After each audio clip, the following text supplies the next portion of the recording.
Hello, and welcome to Open for Questions at the White House. Today we're talking about the America Invents Act, a bill that President Obama signed into law just hours ago. I'm here with U.S. Chief Technology Officer Aneesh Chopra and U.S. Patent and Trademark Office Director David Kappos. Throughout the day, you've been sending us your questions through Facebook and Twitter. You can send questions live. Just use hashtag WHChat on Twitter or visit the White House Facebook page. And now I'll turn it to Aneesh, who's going to, Aneesh and David, for a brief intro before we get to your questions. Thank you very much. We want to get to your questions right away, but bear with me for a few minutes as I frame the excitement today on the strategy for American innovation that has delivered some tangible results in the signing of the America Invents Act. Earlier today, the president was at Thomas Jefferson High School, named for our third president of the United States. Thomas Jefferson had another title. He happened to have been our first, wasn't at the time called the Patent and Trademark Office, but he effectively was Dave Kappos in an earlier life. So it was very appropriate for us to visit with that high school where we met students that actually have patents that they're hoping to commercialize. Very appropriate for the discussion of jobs and industries of the future. It's important to talk about this in the context of the president's speech to the joint session of Congress, where we spoke about the American Jobs Act and the importance of getting American people back to work. And one of the areas that we've seen a linkage between our economy and opportunities for direct employment is in intellectual property intensive industries. These are sectors of the American economy where great ideas in a lab, in someone's mind, two kids in a garage, have turned into Fortune 500 companies because they've had the strength of the American patent system behind them to build out the products and services and to benefit economically from their creativity and from their ingenuity. This is a system that has been in need of reform going back nearly 50 years. It hadn't been seriously overhauled since 1952. And over the past decade or so, a group of stakeholders in the Congress and in the private sector had been working on a strategy to move this forward. Well, today we were pleased that the president had pushed for this over the last several years, and under the leadership of Dave Kappos, he was able to sign the America Invents Act. This is part of the president's overall strategy for American innovation, a strategy that calls on the American people to celebrate when we invest in our building blocks, our human capital, our research and development assets, our capacity as a country to connect, whether it be our broadband infrastructure or now our wireless technologies, to make sure that we have the right rules of the road so that we promote and support high-growth entrepreneurs. And in that context, you've seen the work that we've done today with the American Invents Act.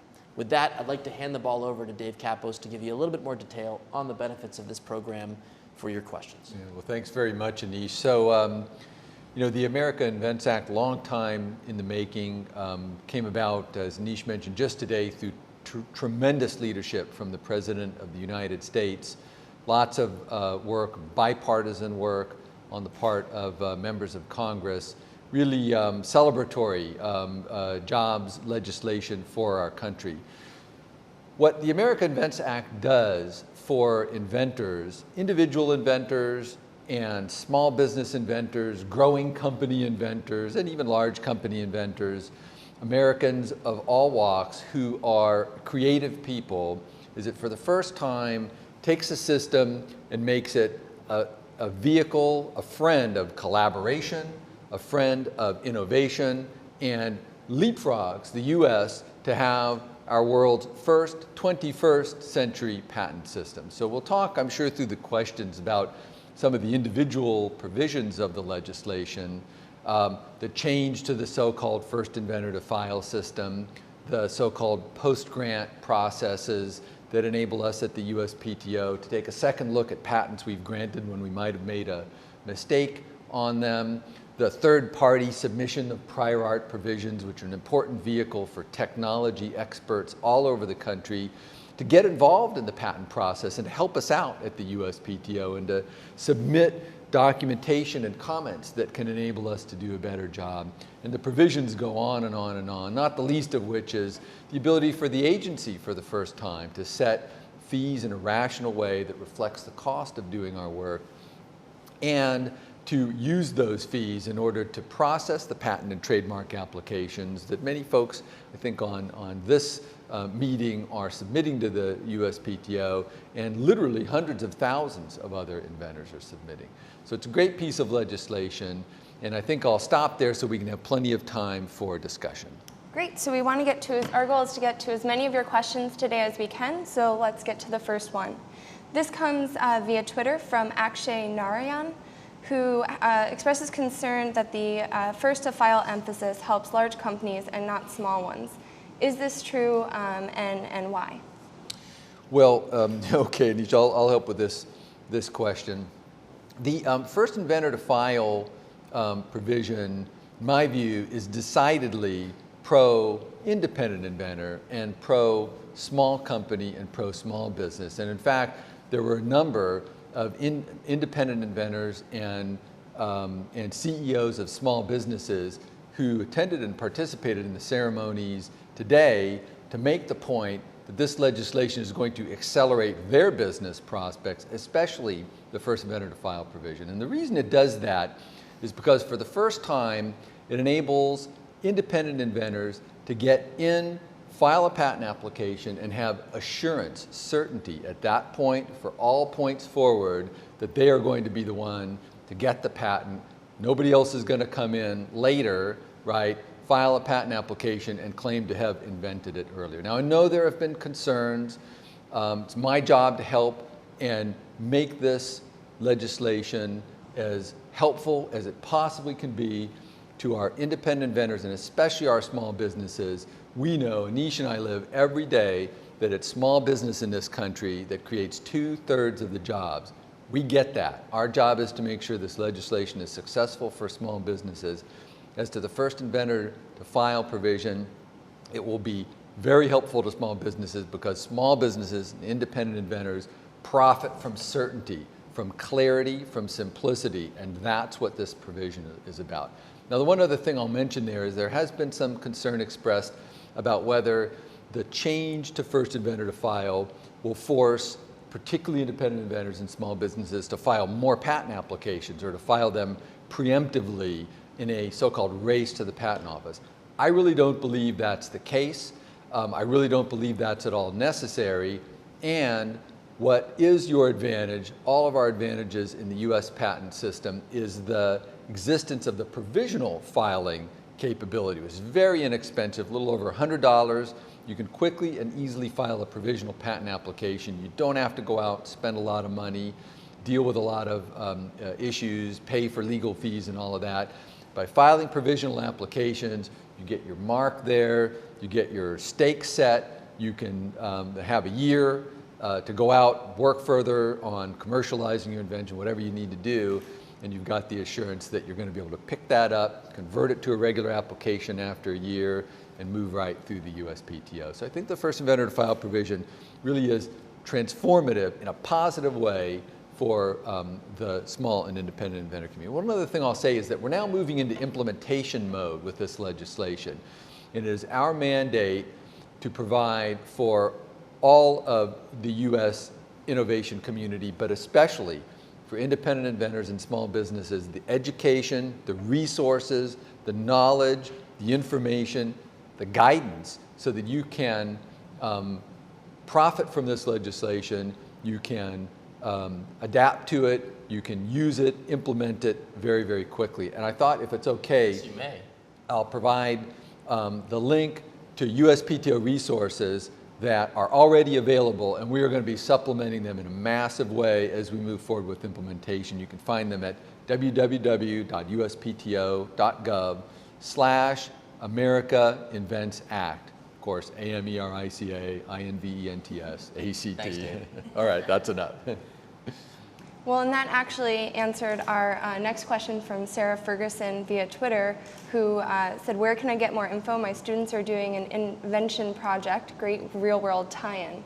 So is there anywhere else where Sarah and her students can get more information? Yeah, so a couple things, and Aneesh may have some comments also. So first of all, in addition to what I mentioned, we also have reserved an 800 number. I believe it's 1-800-AIA-HELP, if I recall right. It's soon going to be manned by USPTO professionals who will answer your questions. And was it Sarah that had the question? Sarah, particularly if you're a teacher or a student, please, get involved. You can call into the AIA helpline. You can use materials on our website. We're going to be putting massive educational materials, including for kids. We think that all kids in this country, young kids, 5, 6, 7 years old, bigger kids in grade school, high school, and even, kids like the rest of us need to know about the American invention system and the AIA and benefit from it. So please get involved and let us know at USPTO directly. You can get on that website that I mentioned. You can send us an email, particularly if you're in a school, if you're a student or a teacher. We will help you. We'll actually get our professionals involved to help you understand and submit inventions and patent applications like the kids at TJ High School. Great. I would make just one observation, and I think it's important for those in the audience who are either patent attorneys or have colleagues or friends that are in the ecosystem. We met a group of high school kids from Manchester, New Hampshire, if you remember this, Dave, who have patented a steering wheel that was capable of alerting you if you were at risk or unsafe in your driving practices. They had found volunteer attorneys who thought to mentor them as they entered the patent and trademark system for the first time. I think we're going to have that same spirit for the students and the teachers, that for the community of lawyers that are out there in neighborhood by neighborhood. Remember, our president has been focused on grassroots change from the bottom up. We'll do our part to provide the content and the information that you need, but we really need to count on the lawyers and the folks on the ground to chat with the schools, get the kids involved, and really help to facilitate that education. That'll really need an all-hands-on-deck approach to get us prepared for this 21st century approach. Great. So now we have one from Facebook from George Harden, which is, what is this going to cost? Will this require a tax to support the program? Oh, George, great question. Thank you very much. The answer is absolutely not. Absolutely not. The USPTO is a fully user fee funded agency. We take $0.00, not a single dime, from the US Treasury. Everything we spend is collected in user fees provided by applicants to the US patent system. That will continue to be the case. We will not take a single dime from the US Treasury. Now, how will fees change? We now have the ability to set fees, the statutory authority to set fees at the USPTO, with plenty of oversight from Congress and plenty of input from the inventor community and the US innovation community. My plan is to move forward with a very deliberative process, taking lots of input. Some fees will change, other fees won't change. We do plan to provide, importantly, a brand new discount of 75%. We've been authorized by Congress now to provide what's called a micro-entity discount, which will be 75% for individual applicants and small businesses that meet some requirements. Again, you can find those in the legislation, or you can find information about them on our website. So we're going to be offering some massive discounts. We also have an existing, what's called small entity discount, which is applicable to modest-sized companies, I think up to a few hundred people in general, with some revenue limitations that are actually quite sizable. Those folks get a 50% discount, and it's really the big entities that carry the freight and pay the full fees. While we will be changing fees, don't look for fees to change for at least a year, probably close to 18 months, because that's the amount of time it's going to take to go through the fee setting process. So there'll be plenty of time to participate and offer input. And I might add that the user community has been very supportive of this process, in large part because they want the patent and trademark system to have the resources it needs to get the job done without burdening the broad tax base of the American people. And the community is willing to engage in this process very much so, because it's a win-win-win for everyone.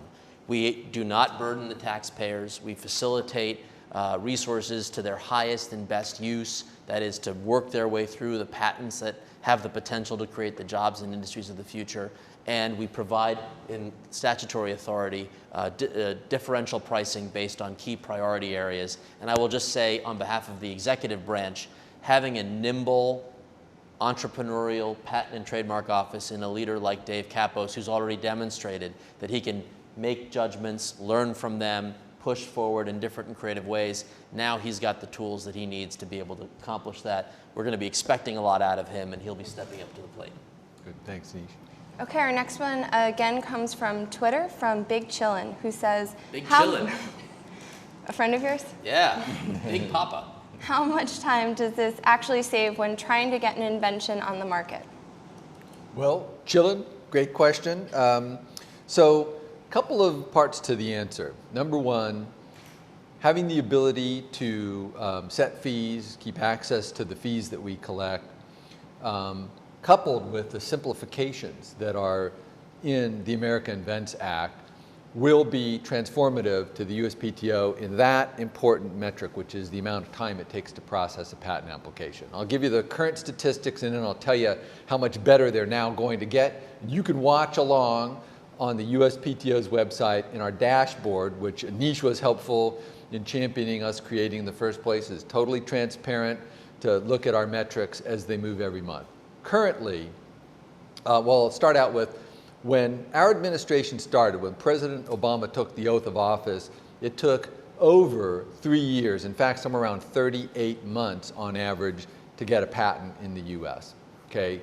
We've managed to whittle some time off of that number. The last I checked, it was down to something like 33 to 34 months. So we've whittled several months off of it, right? We've made some progress, but to be quite candid, we've got a long way to go, right?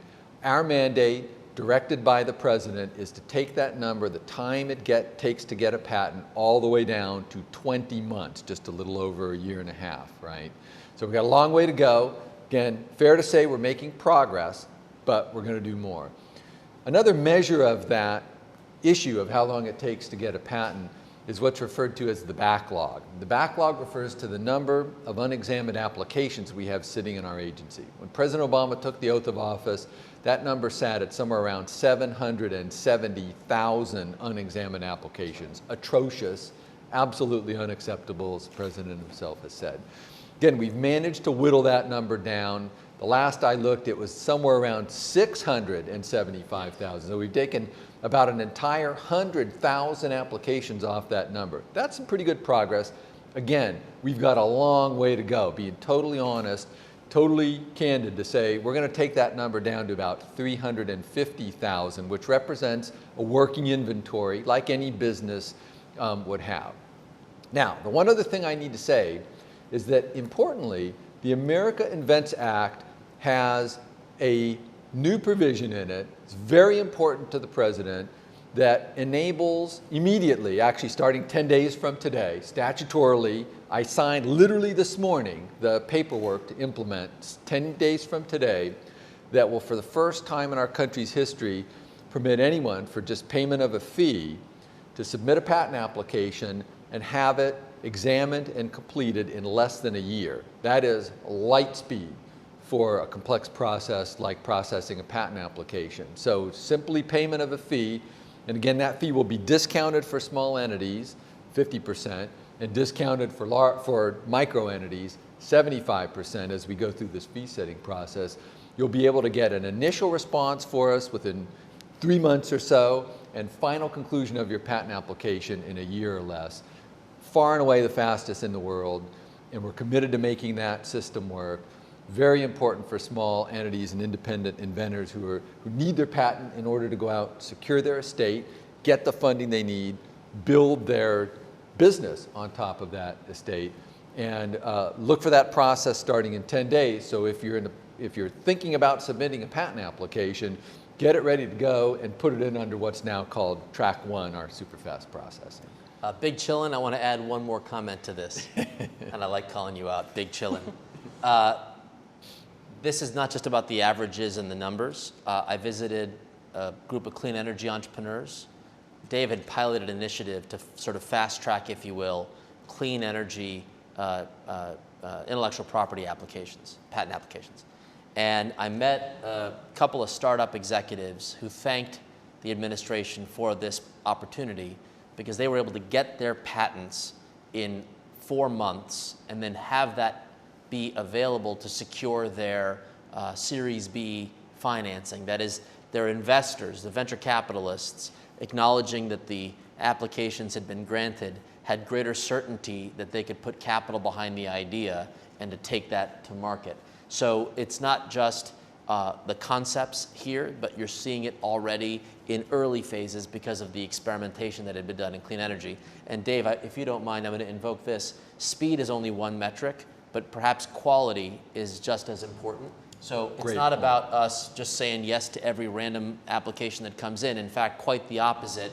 We have some very, very important provisions around quality. I'll just share the one that I'm particularly excited about in the open government domain.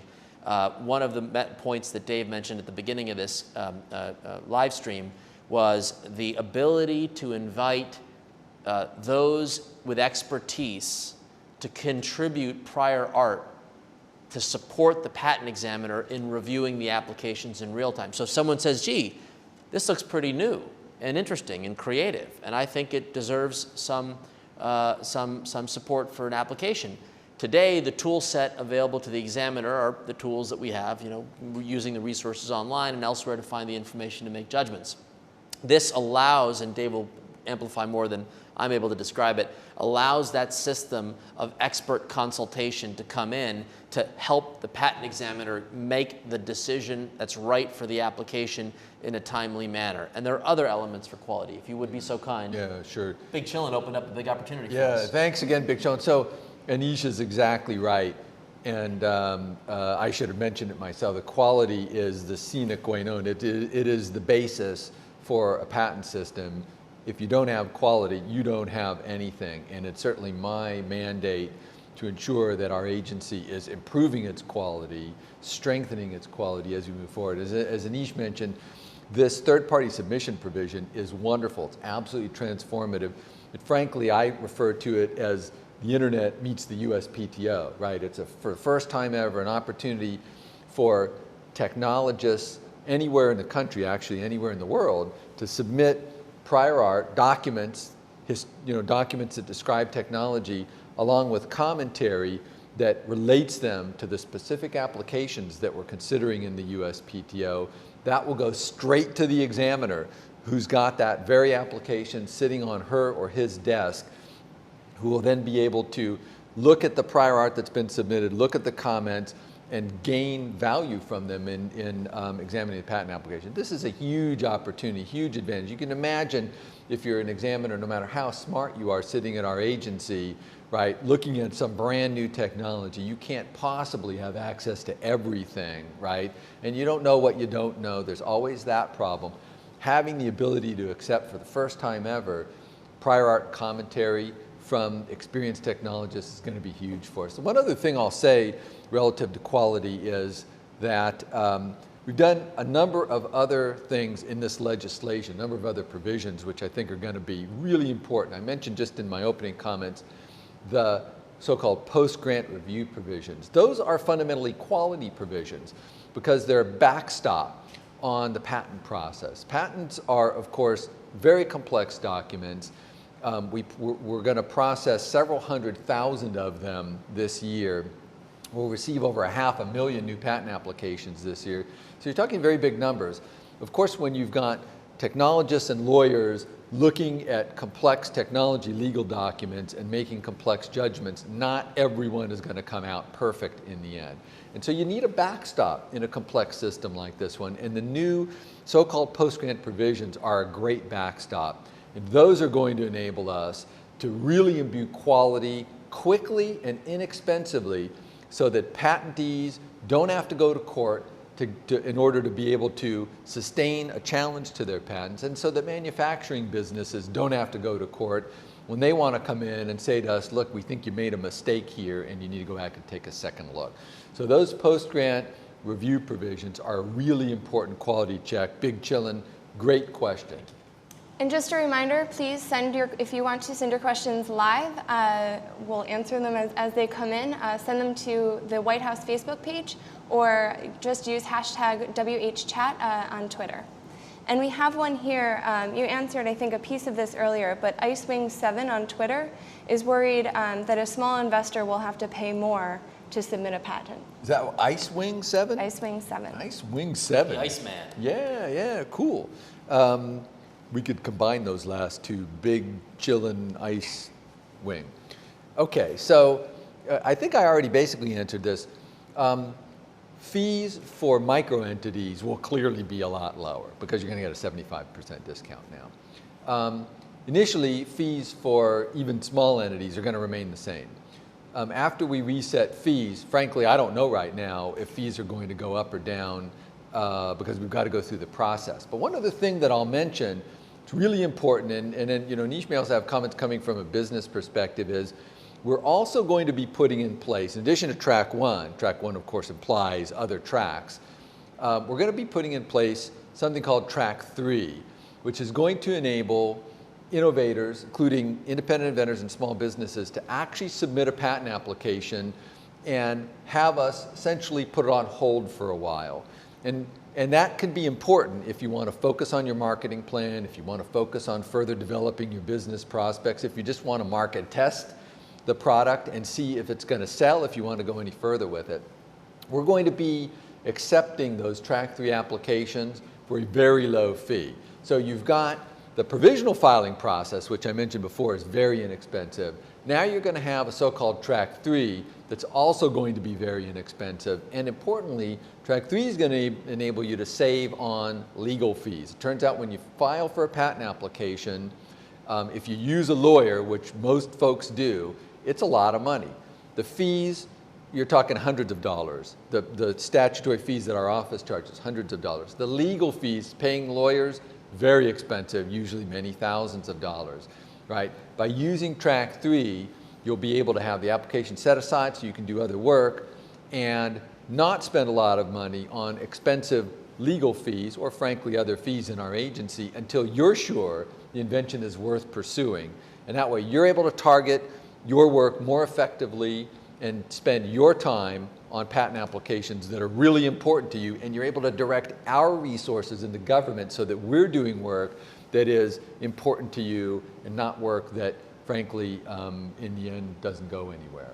Danielle, I might take this as an opportunity to lift up just slightly, because these are common questions that are coming in, and I want to think about a way to lift it up to describe why I believe this is the right call to improve the lot in life for those in the small to micro enterprise category.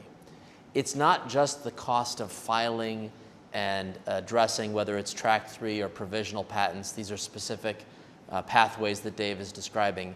But if you lift it up for a moment, today's system, you submit your application, maybe you get approved, but then you face this legal risk. Someone challenges you, and then you're in the legal system. I don't know how many people appreciate the costs of engaging in the legal system. My memory, Dave, you're going to have to correct me if I'm wrong, is the typical complaint that makes its way into that system could cost someone $500,000 before it's resolved. So just think about this for a minute. You're a startup, you think you've done something novel, you move forward, you get the approvals from the Patent and Trademark Office in the current world, and then you're hit with a lawsuit questioning whether or not what you've done makes sense. And now you're tied up in litigation. And that process can be extremely costly. It takes a very, very long time, creates massive amounts of uncertainty. And what we've effectively done is move that from an ad hoc legal environment to a professionally run process that is controlled and designed with the expertise in mind, as Dave described, the post-grant review and others. So the net effect of all of this to the entrepreneurs out in the audience who are paying attention is wondering, what does this mean for me? Why, what, how, where? Let me be very clear. There will always be people who question whether or not what you've done is truly novel. Would you rather fight that out in a court where you've got uncertain resources on your side to go against whomever is coming against you on the other? Or would you rather have the opportunity to engage in a professional approach with provisions like first inventor to file that gives you some more certainty and some more clarity, and the ability to engage in the back and forth on whether or not what you've done is truly novel or not?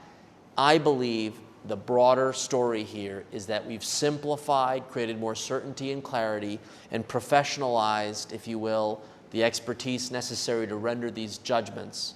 And that is what this system entails. Correct me if I'm wrong, Dave. That's exactly right, Aneesh. I'm not going to add anything because you put it perfectly. Okay. And unfortunately, we're running out of time, but I want to open it back up to Fire round. Do one Aneesh. more fire round. One more. Do another Fire round. Okay. Big chillin', ice making, firesmoking.com.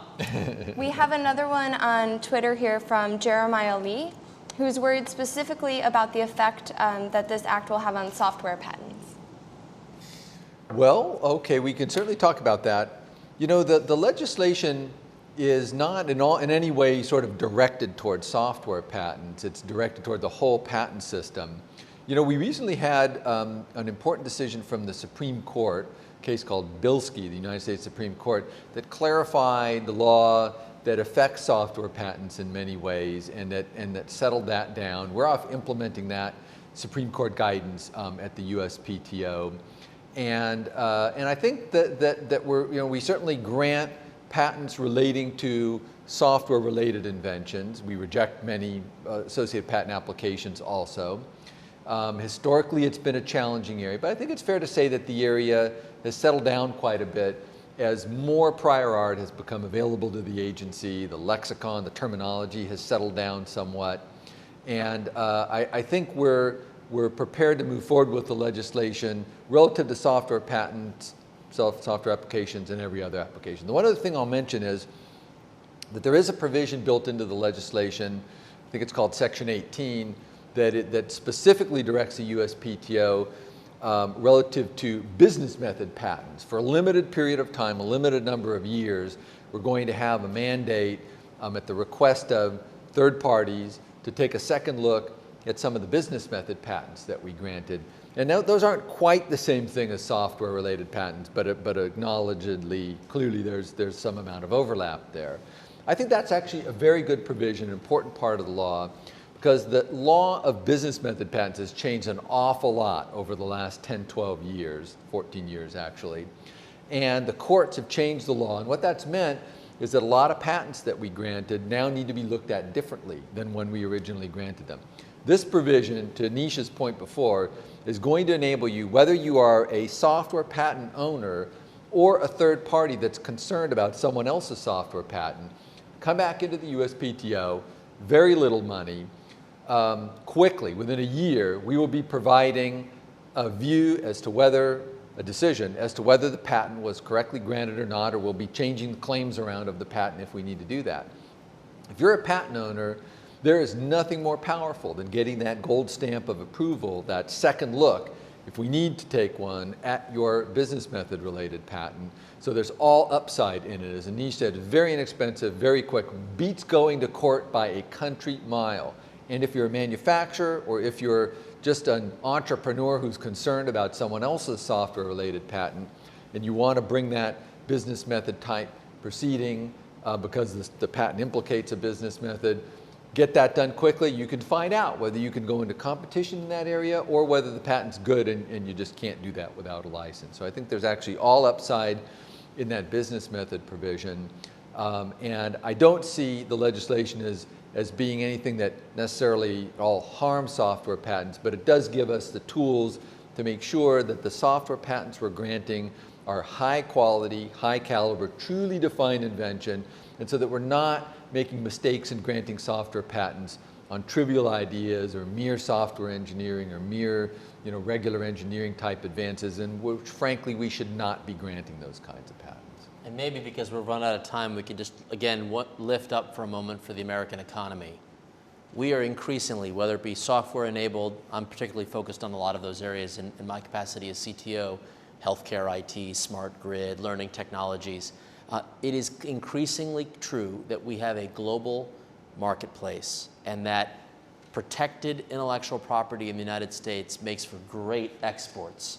And one of the benefits of all of this is that somewhere around the world, someone is inventing a learning system that allows every young child to understand algebra in a timely manner. Somewhere around the world, someone's going to invent an energy management system that would allow my family and yours to lower our energy bills without reducing our quality of life. Somewhere around the world, someone's going to invent a better way for us to think about high quality, low cost health care by keeping our families and loved ones on the meds when they need to and to get the prevention and wellness checks as a result. Our challenge is whether or not those inventions will happen in the United States and we will be exporters to a global market, or they will happen elsewhere and we'll find ourselves importing the products and services of the future that solve some of these biggest challenges. So that's really the heart of this, from my point of view, the economic benefits of all of this. We all want to thank you for your time. Dave, any final words to give a little love to the team? Well, first of all, this has been a wonderful discussion. Happy to come back if we have more questions for some future session. Just to echo Aneesh's points, this legislation at the end of the day leapfrogs the U.S. intellectual property system from being a system that fundamentally was based on 1836 technology, and we were making the best of it, and we were managing to patch it together. We have now leapfrogged the rest of the world. The United States of America now has the world's only truly 21st century patent system that champions innovation, that's friendly to innovators, inventors, that is transparent, that is open, that will, as Aneesh says, enable great products and services to get into the marketplace, put Americans to work, create better solutions for our country. And that's the way that we need to look at this legislation and move forward with it. Thank you very much for having me. Have a great weekend, everybody. Thank you. Thank you, everyone, for joining us at Open for Questions at the White House. Thank you, Aneesh, Chopra, and David Kappos, and hopefully you'll join us again soon.